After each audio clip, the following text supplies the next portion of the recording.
നമ്മുടെ Harippad girls higher secondary സ്കൂളിലെ വിമുക്തി ക്ലബിൻ്റെ ആഭിമുഖ്യത്തിൽ 9D ക്ലാസ്സിലെ പെൺകുട്ടികൾ അവതരിപ്പിക്കുന്ന തെളിവാനം വരയ്ക്കുന്നവർ എന്ന ഷോർട്ട് ഫിലിമിന് എല്ലാവിധ വിജയാശംസകളും നേരുന്നു.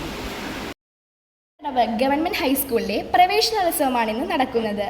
എത്രയോ വർഷങ്ങളായി നാട്ടുകാരും അധ്യാപകരും കുട്ടികളുമെല്ലാം ഒത്തൊരുമയോടെ ഉണർന്നു പ്രവർത്തിക്കുന്ന നാടിൻ്റെ ഉത്സവമായ ഇത്തവണത്തെ പ്രവേശനോത്സവം അതിനപ്പുറമാക്കാൻ നീ ഓരോന്ന് ആലോചിച്ച് നിൽക്കാതെ ആ ഫ്ലവർ വൈസ് എടുത്ത് സ്റ്റേജിൽ കൊണ്ടുവെക്കാൻ നോക്ക്.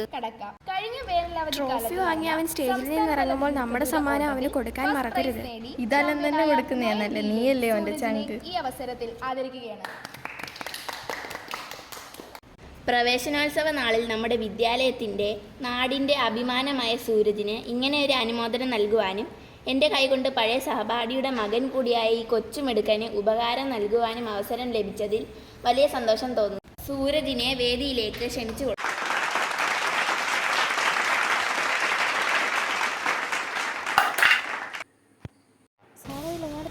സൂരജ് സൂരജ് സൂരജ് എണ്ണിക്ക് സൂരജ് എണ്ണി സൂരജ് എണ്ണിക്ക് സൂരജ് സൂരജ് നടന്നതൊന്നും ആലോചിക്കാനേ വയ്യാതല്ലേ. എന്തൊക്കെ പ്രതീക്ഷകളായിരുന്നു എല്ലാം. ഞാൻ ആ തുണി 10 തവണയെങ്കിലും വലിഞ്ഞു കയറി കാണും. എല്ലാം വെറുതെയായി. നമുക്ക് സൂരജിനെ ഒന്ന് കാണണ്ടേ? നീന ടീച്ചറിനോട് പറയാം, ടീച്ചർ എന്തേലും വഴി കാണിച്ചു തരും.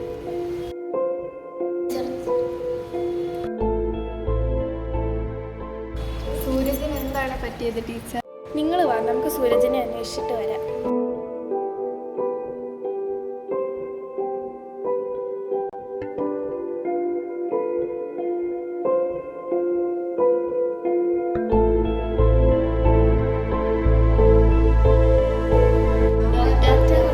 സൂരജിന്റെ ടീച്ചറും കൂട്ടുകാരുമല്ലേ? വരൂ. സൂരജിന്റെ ഏറ്റവും അടുത്ത കൂട്ടുകാരാണിവർ. ഇന്നത്തെ സംഭവം എല്ലാവരെയും വല്ലാതെ തളർത്തിയിരിക്കുന്നു. സൂരജ് ഇപ്പം മെച്ചപ്പെട്ട് വരുന്നുണ്ട്. പിന്നെ നിങ്ങളൊക്കെ കൂടെ ഉണ്ടെങ്കിൽ നമുക്ക് അവനെ നിങ്ങളുടെ പഴയ ചങ്ങാതിയാക്കാം. ഞങ്ങൾ ഉണ്ടാകും ഡോക്ടർ. പക്ഷേ അവൻ എന്താ പറ്റിയത്? അത് സൂരജ് കുറച്ചു നാളായിട്ട് ലഹരി ഉപയോഗിക്കുന്നുണ്ട്. ലഹരിയുടെ വലയിൽ ആരാണ് എപ്പോഴാണ് അകപ്പെടുന്നത് എന്നൊന്നും പറയാനാകില്ല. കാരണം അത് നമ്മുടെ ഓരോരുത്തരുടെയും പിറകിലുണ്ട്. പിറകിലോ? വിശ്വസിക്കാനാവുന്നില്ല ഡോക്ടർ.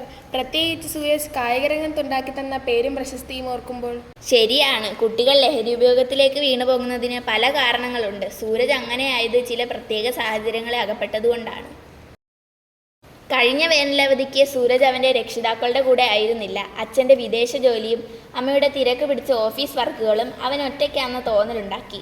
സ്പോർട്സിൽ അവൻ നേടിയ നേട്ടങ്ങൾക്കൊന്നും അവൻ്റെ അച്ഛൻ്റെ പിന്തുണ ഉണ്ടായിരുന്നില്ല. പഠിത്തം കഴിഞ്ഞിട്ട് മതി ബാക്കി എല്ലാമെന്ന താക്കീത് മാത്രം. പക്ഷേ ഡോക്ടർ, അവൻ ഞങ്ങളോടൊന്നും പറഞ്ഞില്ല. കഴിഞ്ഞ വേനലവധിക്ക് അവൻ അവൻ്റെ ബന്ധുക്കളുടെ കൂടെ ആയിരുന്നല്ലോ. അവിടെ എറണാകുളത്ത് വെച്ച് പരിചയപ്പെട്ട കുറച്ച് പുതിയ കൂട്ടുകാരാണ് അവനെ ലഹരിയിലേക്ക് അടുപ്പിച്ചത്.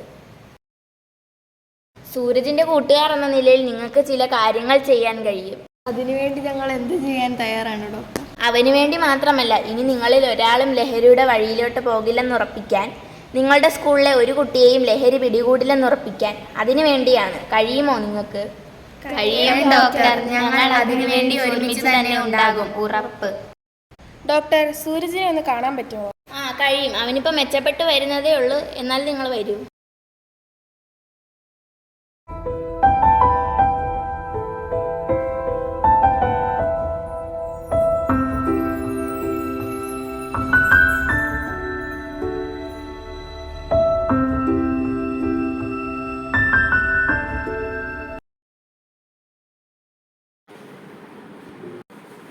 എവിടെയായിരുന്നു ഇത്രയും നേരം?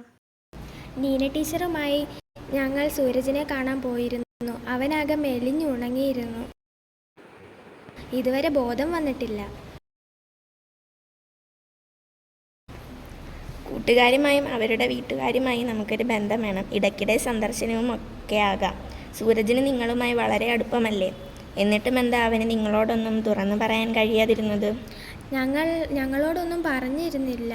അതിനർത്ഥം കൂട്ടുകാർ തമ്മിൽ കൂടുതൽ അറിയേണ്ടതുണ്ട് എന്ന് തന്നെയല്ലേ? മടി കൂടാതെ എല്ലാം തുറന്നു പറയാൻ കഴിയണം. കഴിഞ്ഞ 2 മാസങ്ങളിലെ പത്രങ്ങളിൽ വന്ന വാർത്തകളാണ് ഒരുവിധമെല്ലാം ഉണ്ട്. കൂടുതൽ വാർത്തകൾ വിമുക്തി ക്ലബ്ബുകാർ സ്കൂളിൽ വായനാമൂലയോട് ചേർന്ന് വലിയൊരു ബോർഡ് സംഘടിപ്പിച്ച് വെച്ചിട്ടുണ്ട്. അതിൽ വാർത്തകൾ ചേർത്ത് വെച്ച് നമുക്കൊരു കൊളാഷ് തയ്യാറാക്കണം. എന്തെങ്കിലും രൂപത്തിൽ നമുക്ക് ഒട്ടിച്ചാലോ?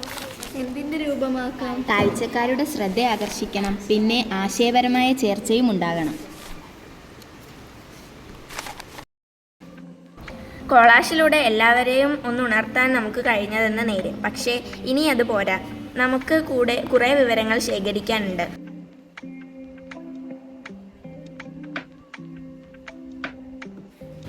ലിസ്റ്റ് ഏതാണ്ട് പകുതിയായിട്ടേ ഉള്ളൂ. ഇനിയും കണ്ടെത്തേണ്ടതുണ്ട്. എന്താണ് ഇനി ഒരു വഴി? നമുക്ക് ഈ പ്രദേശത്തെ ലൈബ്രറി സന്ദർശിച്ചിട്ട് വരാം.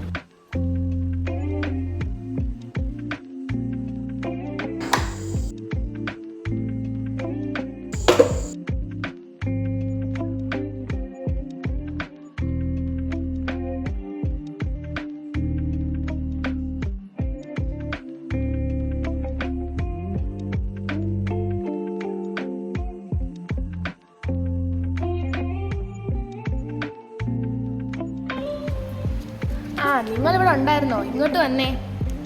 നാളെ സ്കൂൾ അസംബ്ലി നടക്കുന്നുണ്ട്. ലഹരിയായിരിക്കുമല്ലേ വിഷയം? അതെ, പക്ഷേ നാളത്തെ സ്കൂൾ അസംബ്ലിയിൽ നിങ്ങൾക്കും ഒരവസരമുണ്ടാകും. നിങ്ങളതിനെക്കുറിച്ച് അന്വേഷണമൊക്കെ ആരംഭിച്ചതാണല്ലോ.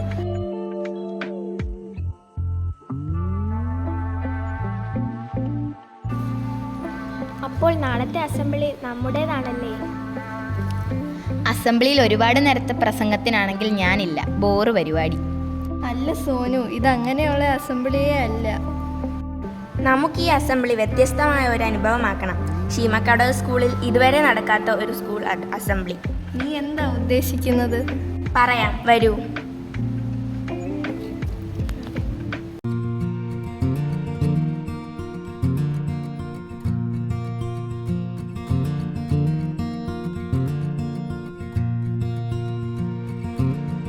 ഒന്ന് പതുക്കെ ചവിട്ട്, അവർ ഒരുപാട് പിറകിലാണ്.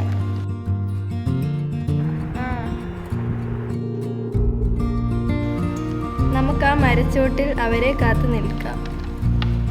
എന്നാ അല്പം തണലിരിക്കാം.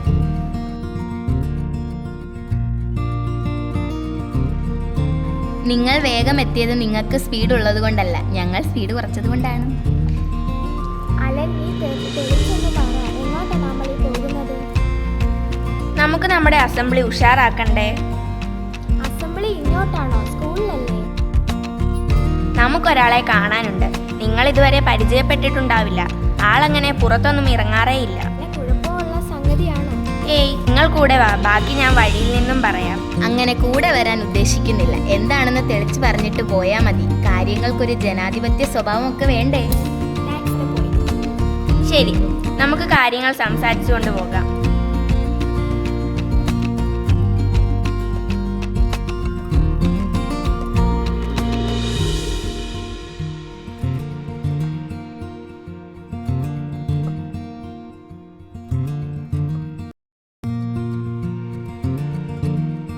ഒന്ന് മിണ്ടാതെ നിന്നെ.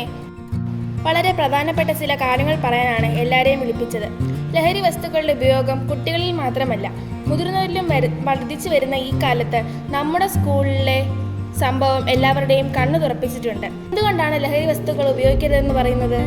അതിനുള്ള ഉത്തരം ഇന്ന് നമുക്കൊപ്പമുണ്ട്.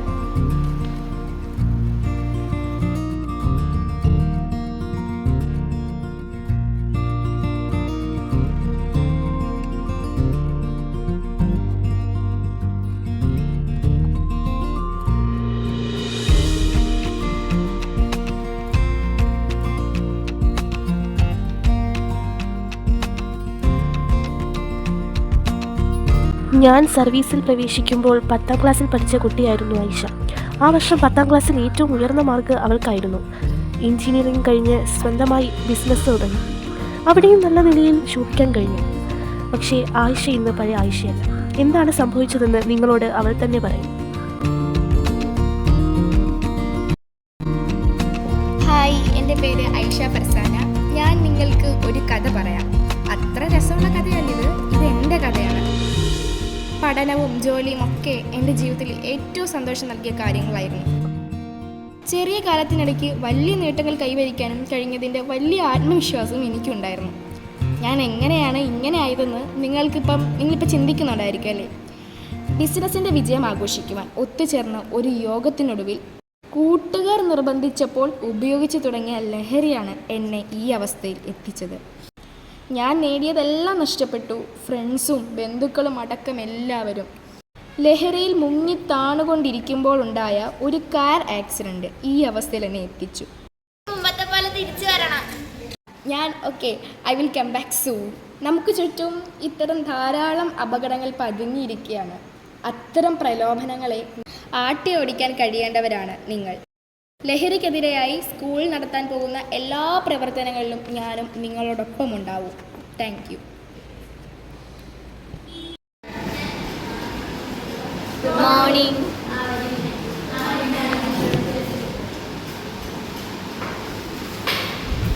നമുക്കെന്നാൽ തുടങ്ങാം അല്ലേ? അതവിടെ തന്നെ ഞാനൊരു കഥ പറയാം, കേട്ടോളൂ. ഒരു കുസൃതിക്കാരൻ്റെ കഥ. മിടുക്കനായിരുന്നു അവൻ. പക്ഷേ അവൻ്റെ അച്ഛൻ കുറച്ച് പ്രശ്നക്കാരനായിരുന്നു. എപ്പോഴും മദ്യപിച്ച് വീട്ടിൽ വരികയും അമ്മയെ വല്ലാതെ ഉപദ്രവിക്കുകയും ചെയ്യും. ആ വേദന അവൻ്റെ പഠനത്തിലുള്ള ശ്രദ്ധ നശിപ്പിച്ചു. വാശിയും ദേഷ്യവുമായിരുന്നു അവൻ്റെ മനസ്സ് മുഴുവൻ. അതുകൊണ്ട് തന്നെ അവൻ കൂട്ടുകാരെ അമിതമായി ആശ്രയിക്കാൻ തുടങ്ങി. ആദ്യം വലിച്ചത് സിഗരറ്റാണ്. തുടക്കത്തിൽ ഒളിച്ചും പാത്തും വലിച്ചു. അതിനിടയിൽ 10ാം ക്ലാസ് എക്സാം മോശമില്ലാത്ത വിധം ജയിച്ചു പോയി. +1 ചേർന്നപ്പോൾ പുകവലി ശീലമായി. പുക വലിക്കുന്നവർ മാത്രം അവൻ്റെ കൂട്ടുകാരായി. ആ യാത്രയിലാണ് അവൻ ആദ്യമായി കഞ്ചാവ് വലിച്ചു തുടങ്ങിയത്. അങ്ങനെ അവൻ പഠിത്തത്തിൽ ഉഴപ്പി. സ്കൂളിൽ നിന്നും വീട്ടിൽ നിന്നും അവന് മോശപ്പേര് തന്നെ ഉണ്ടായി. സ്കൂളിൽ നിന്ന് പുറത്താക്കി. ഒടുവിൽ നാട്ടുകാർ ചേർന്ന് ഡി അഡിക്ഷൻ കേന്ദ്രത്തിലാക്കി. ഇപ്പോൾ പതിയെ ജീവിതത്തിലേക്ക് തിരികെ വരും. ഇത് എനിക്കറിയാവുന്ന കുട്ടിയാണ്. ഞാനാണ് അവനെ കൗൺസിലിങ്ങിന് കൊണ്ടുപോയത്. ലഹരിയിൽ നിന്ന് മുക്തി നേടാനുള്ള ചികിത്സാ സൗകര്യങ്ങളും കൗൺസിലിനുള്ള സൗകര്യങ്ങളും എല്ലായിടത്തും ലഭ്യമാണ്. ഇനി നിങ്ങൾ ചോദിച്ചോളൂ. സാർ ഇപ്പോൾ പറഞ്ഞ കേസിൽ കുട്ടിയുടെ വീട്ടിലെ സാഹചര്യമാണല്ലോ പ്രശ്നം. എല്ലായ്പ്പോഴും ഇത് തന്നെ ആകണമെന്നുണ്ടോ? ഇത് തന്നെ ആകണമെന്നില്ല. നിരവധി കാരണങ്ങളിൽ ഒന്ന് മാത്രം. ഞാൻ ഇന്നലെ ഒരു +2 വിദ്യാർത്ഥിയെ കണ്ടിരുന്നു. വെറുതെ ഒരു രസത്തിന് വേണ്ടിയാണ് അവൻ ലഹരി ഉപയോഗിച്ചു തുടങ്ങിയത്. മറ്റൊരു കാരണവും ഞാൻ അവനിൽ കണ്ടില്ല. സിനിമയും ടെലിവിഷനുമൊക്കെ ഇതിനൊരു കാരണമായി തീരുമോ സാർ? പലപ്പോഴും സിനിമകളിലെയും സീരിയലുകളിലെയും വീരനായകന്മാരെയൊക്കെ കുട്ടികൾ ആകർഷിക്കാറുണ്ട്. അവരുടെ പ്രവർത്തനങ്ങൾ അനുകരിക്കാൻ ശ്രമിക്കാറുമുണ്ട്. ലഹരി ഉപയോഗം വർദ്ധിക്കാൻ ഇതും ഒരു. ഞാൻ ക്രിക്കറ്റും ഫുട്ബോളും മാത്രമേ കാണാറുള്ളൂ. ആദ്യമായി സിഗരറ്റ് വലിക്കുമ്പോൾ തങ്ങൾ എന്തോ ആയി മാറിയതുപോലെ കുട്ടികൾക്ക് തോന്നാറുണ്ട്. ഒരു വിപരിവേഷം സിദ്ധിച്ചതുപോലെയോ മുതിർന്ന ഒരാളെ മാറിയതുപോലെയൊക്കെ തോന്നും. മറ്റുള്ളവരിൽ നിന്ന് വ്യത്യസ്തരാകണമെന്ന ആഗ്രഹം കൗമാരക്കാരായ കുട്ടികളിൽ പൊതുവെ കാണാറുണ്ട്. അതിൽ ചിലർ തെറ്റായ പാതയിലൂടെ സഞ്ചരിച്ചെന്ന് വരാം. ലഹരി അതിലൊന്നാണ്. പേടികൊണ്ട് ആൾക്കാർ ലഹരി ഉപയോഗിക്കുമോ? പേടി പലതരത്തിലുണ്ടാകുമല്ലോ അല്ലേ? പഠനത്തിൽ പിന്നാക്കം പോകുമോ എന്ന പേടി, രക്ഷിതാക്കൾ വഴക്ക് പറയുമോ എന്ന പേടി, ഉത്കണ്ഠ എന്നൊക്കെ പറയാം. എനിക്ക് പണ്ടേ നല്ല ധൈര്യമാണ്. പാരമ്പര്യം എന്നാണ് തോന്നുന്നത്. ഇനിയിപ്പോൾ നിങ്ങൾക്ക് എന്താ അറിയേണ്ടത്? ഏതാണ്ട് കുറേ കാര്യങ്ങൾ പിടികിട്ടിട്ടുണ്ടാവുമല്ലോ. വിമുക്തി മിഷനുമായി ബന്ധപ്പെട്ട് ഞങ്ങൾ ഇനി ഓരോ വിദ്യാലയവും സന്ദർശിക്കുന്നുണ്ട്. എന്നാൽ ഇനി അപ്പം കാണാം. എന്നാൽ ഞങ്ങൾ ഇറങ്ങും. ശരി, അപ്പോൾ വീണ്ടും കാണാം.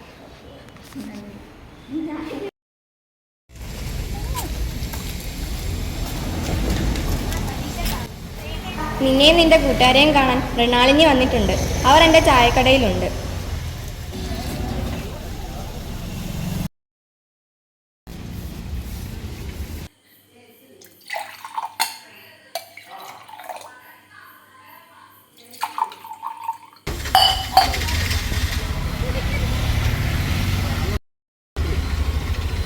ഇത് മൃണാളിനി, സ്കൂൾ അധ്യാപികയാണ്.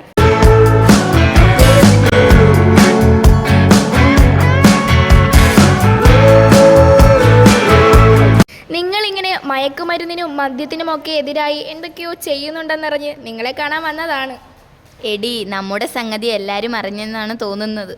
ശരിക്കും സന്തോഷം തോന്നുന്നു. നിങ്ങൾ ലഹരിക്കെതിരെ സ്കൂളിൽ നല്ലൊരു കൂട്ടായ്മ ഉണ്ടാക്കിയെന്നറിഞ്ഞപ്പോൾ. എൻ്റെ മക്കളെക്കുറിച്ചുള്ള ചില കാര്യങ്ങൾ നിങ്ങളുമായി പങ്കുവയ്ക്കുന്നത് നല്ലതാണെന്ന് എനിക്ക് തോന്നുന്നു. തീർച്ചയായും അത് ഞങ്ങൾക്ക് ഉപകാരമാകും. അവൾ പഠിത്തത്തിൽ ശരാശരിയായിരുന്നു. നന്നായി കളിക്കുകയും പാട്ടുപാടുകയും ഒക്കെ ചെയ്യുമായിരുന്നു.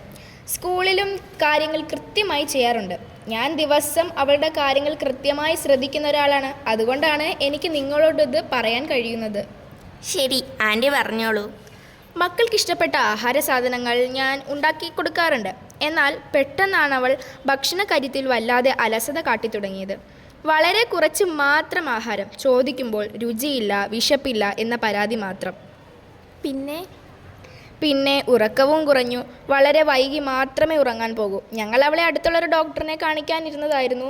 വാശി കാരണം അതും നടന്നില്ല. ഇത് കുടിക്ക്, എന്നിട്ട് പറയാം. ഏയ് ആൻറ്റി, പറഞ്ഞുകൊണ്ടിരുന്ന വിഷയം തുടർന്നോളൂ. മകളിലുണ്ടായിരുന്ന മാറ്റം ഞങ്ങളെ അസ്വസ്ഥരാക്കി തുടങ്ങിയിരുന്നു. നിസ്സാര കാര്യങ്ങൾക്ക് പോലും അവൾ ഞങ്ങളോട് ദേഷ്യപ്പെടാൻ തുടങ്ങി. വീട്ടിലെ സ്വസ്ഥതയും സമാധാനവും അതോടെ ഇല്ലാതായി. ഒരു ദിവസം അങ്ങനെ ഒരു സംഭവം ഉണ്ടായി. എൻ്റെ പേഴ്സിൽ നിന്ന് കുറച്ച് പൈസ കാണാതായി. ചോദിച്ചപ്പോൾ അവൾ എടുത്തില്ലെന്ന് പറഞ്ഞു. ഞങ്ങളത് വിശ്വസിച്ചു. എന്നാൽ മറ്റൊരു ദിവസം അവൾ പണം പേഴ്സിൽ നിന്ന് മോഷ്ടിക്കുന്നത് ഞാൻ നേരിൽ കണ്ടു. മോഷണവും കള്ളം പറയലും ഒന്നും അവൾ മുമ്പൊരിക്കലും ചെയ്തിട്ടുണ്ടായിരുന്നില്ല. വല്ലാത്തൊരു മാറ്റമായിരുന്നു അത്. ആൻറ്റി എന്നിട്ടെന്താ ചെയ്തത്? തൊട്ടടുത്ത ദിവസം അവളുടെ ക്ലാസ് ടീച്ചർ എന്നെ വിളിച്ചു. ടീച്ചർ കുറേ കാര്യങ്ങൾ പറഞ്ഞു. സ്കൂളിൽ ഇത്തരത്തിലുള്ള മാറ്റങ്ങൾ ഉണ്ടെന്നാണ് ടീച്ചർ പറഞ്ഞത്. ക്ലാസ്സിൽ ശ്രദ്ധിക്കുന്നില്ലെന്ന് മാത്രമല്ല, ചിലപ്പോൾ ക്ലാസ്സിൽ ഹാജർ ആകാറില്ലെന്ന് കൂടി പറഞ്ഞപ്പോൾ ഞാൻ ശരിക്കും തളർന്നു പോയി. സ്കൂളിൽ പോകുമ്പോൾ നല്ല വൃത്തിയുള്ള വസ്ത്രങ്ങളായിരുന്നു അവൾ ശ്രദ്ധിക്കാറ്. അതിൽ ശ്രദ്ധയും ഉണ്ടായിരുന്നു. പക്ഷേ അതും മാറി മറിഞ്ഞു. വസ്ത്രധാരണത്തിൽ മാത്രമല്ല, വ്യക്തി ശുചിത്വത്തിൽ പോലും അവൾക്ക് ശ്രദ്ധയില്ലാതായി. ഒരു ദിവസം അവൾ അറിയാതെ ഞാൻ അവളെ പിന്തുടർന്നു. സ്കൂളിനടുത്തുള്ള ഒരു ചെറിയ കടയിൽ നിന്നും അവളും അവളുടെ കൂട്ടുകാരും ചില സാധനങ്ങൾ വാങ്ങാറുള്ളതായി ഞാൻ ശ്രദ്ധിച്ചു. അവളോട് ചോദിച്ചപ്പോൾ ഒന്നും പറഞ്ഞില്ല. എന്താ രഹസ്യ സ്വഭാവമുള്ളതായിട്ട് ഞാൻ അപ്പോൾ തന്നെ ഊഹിച്ചു. കടക്കാരനെ പോലീസ് ശരിക്കും ചോദ്യം ചെയ്തപ്പോഴാണ് അവർ സ്ഥിരമായി ലഹരി വസ്തുക്കൾ വിൽക്കാറുണ്ടെന്നും കുട്ടികൾ അത് വാങ്ങി ഉപയോഗിക്കാറുണ്ടെന്നും മനസ്സിലായത്. ഒരു രക്ഷിതാവെന്ന നിലയിൽ ഞാൻ അവളുടെ പ്രവർത്തനങ്ങളെ സൂക്ഷ്മമായി നിരീക്ഷിച്ചത് കൊണ്ടാണ് എനിക്ക് അവൾ ഉണ്ടായ മാറ്റങ്ങൾ കണ്ടെത്താൻ കഴിയുന്നത്. അവളെ ഞങ്ങൾ ഡി അഡിക്ഷൻ സെൻറ്ററിൽ കൊണ്ടുപോയി. ഇപ്പോൾ പഴയതുപോലെ സ്കൂളിൽ പോകുന്നു. മയക്കുമരുന്നും മറ്റ് ലഹരി വസ്തുക്കളും കുട്ടികൾ ഉപയോഗിക്കുന്നത് തുടങ്ങിയാൽ ചില ലക്ഷണങ്ങൾ ഉണ്ടാകുമോ? അവ മനസ്സിലാക്കുന്നതിന് തുടക്കത്തിലെ ശ്രദ്ധിക്കണമെന്നാണല്ലോ ആൻറ്റി പറഞ്ഞത്. അതെ, കുട്ടിത്തം നശിച്ചു തുടങ്ങുന്നതിൻ്റെ ലക്ഷണങ്ങൾ. അത് നമുക്ക് കണ്ണു തുറന്നാൽ കാണാം. ആൻറ്റി നൽകിയ വിവരങ്ങൾ ഞങ്ങളുടെ മുന്നോട്ടുള്ള പോക്കിന് അത്യാവശ്യമാണ്. വളരെ നന്ദി.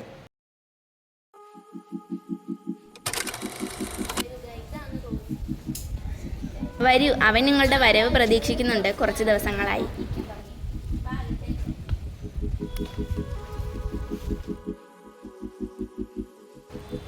സൂരജ്,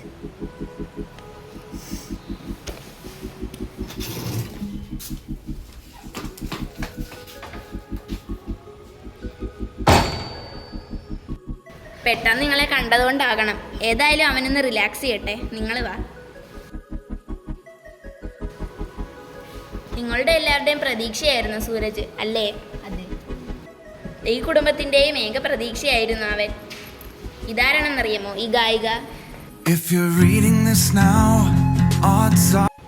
അറിയില്ല, പക്ഷേ ഈ ഗാനം എവിടെയോ കേട്ടതായി എനിക്ക് തോന്നുന്നു. അമേരിക്കയിലെ ഏറ്റവും പ്രശസ്തയായ ഗായിക വിറ്റ്നി ഹൂസ്റ്റൺ.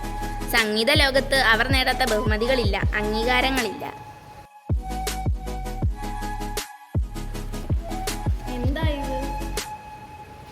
തങ്ങളുടെ പ്രിയ ഗായികയ്ക്ക് ആരാധകർ അർപ്പിച്ച അഞ്ജലി പുഷ്പങ്ങൾ. വിറ്റ്നി ഹൂസ്റ്റൺ അവരുടെ പ്രശസ്തിയുടെ ഉന്നതയിൽ നിൽക്കുമ്പോഴാണ് മയക്കുമരുന്ന് ഉപയോഗിച്ചു തുടങ്ങുന്നത്. വൈകാതെ തന്നെ അതിൻ്റെ അടിമയായി. പല ഭാഗങ്ങളിൽ നിന്നും വിമർശനം ഉയർന്നു. ഇതോടെ ലഹരി ഉപയോഗം കൂടി. ബാത്ടബിൽ മരിച്ചു കിടക്കുന്ന ഗായികയെക്കുറിച്ചുള്ള വാർത്തകളാണ് ഒരു നാൾ ലോകം ഞെട്ടലോടെ കേട്ടത്. ഞങ്ങളും കേട്ടിട്ടുണ്ട് മൈക്കിൾ ജാക്സന്റെയും മറഡോണയുടെയും ജീവിതത്തെക്കുറിച്ച്. അതെ, നിരവധി പേരുണ്ട് ലഹരി ഉപയോഗം മൂലം തങ്ങളുടെ കരിയർ നശിപ്പിച്ചവരോ അതിനുമപ്പുറം തങ്ങളുടെ ജീവിതം തന്നെ തകർത്ത് കളഞ്ഞവരോ ആയി. ചീമക്കടവ് സ്കൂളിന്റെ ലഹരിവിരുദ്ധ പ്രവർത്തനങ്ങളിൽ നിർണായകമായ ഒരു ദിവസമാണിന്ന്. കുട്ടികളുടെ കുറച്ചുനാളായുള്ള പ്രവർത്തനങ്ങൾ കൊണ്ട് അവർ നേടിയ അറിവുകളും തിരിച്ചറിവുകളും സഹപാഠികളുമായും അധ്യാപകരുമായും നാട്ടുകാരുമായും പങ്കുവെക്കുന്ന ഒരു ദിനം.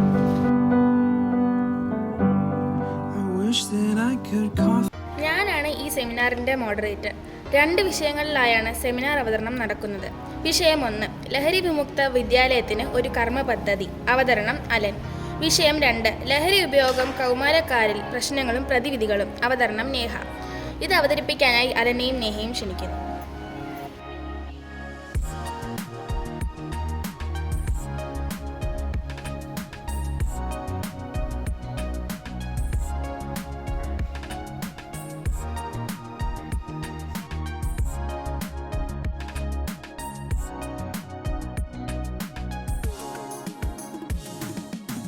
വിഷയം 1. ലഹരി വിമുക്ത വിദ്യാലയത്തിന് ഒരു കർമ്മ പദ്ധതി. ചേരാൻ താല്പര്യമുള്ളവർ എണ്ണിക്കുക. ലഹരി ഉപയോഗം കൗമാരക്കാരിൽ പ്രശ്നങ്ങളും പ്രതിവിധികളും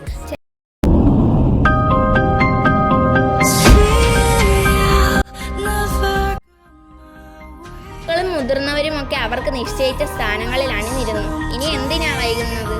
അലൻ, നിനക്ക് എന്താ പറ്റിയത്? ഇന്ന് നമ്മൾ എല്ലാവരും സന്തോഷമായിരിക്കേണ്ട ദിവസമല്ലേ? അലൻ, ഒന്ന് വേഗം.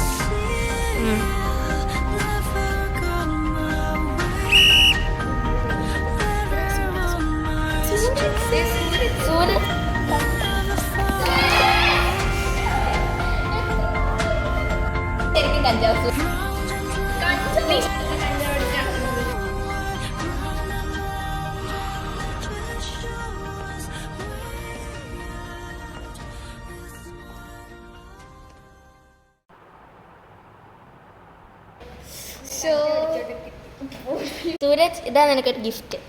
ഗിഫ്റ്റോ? ഇത് നീ എനിക്ക് അന്ന് വരായിരുന്നായിരുന്നാ നിങ്ങൾ? അതെ.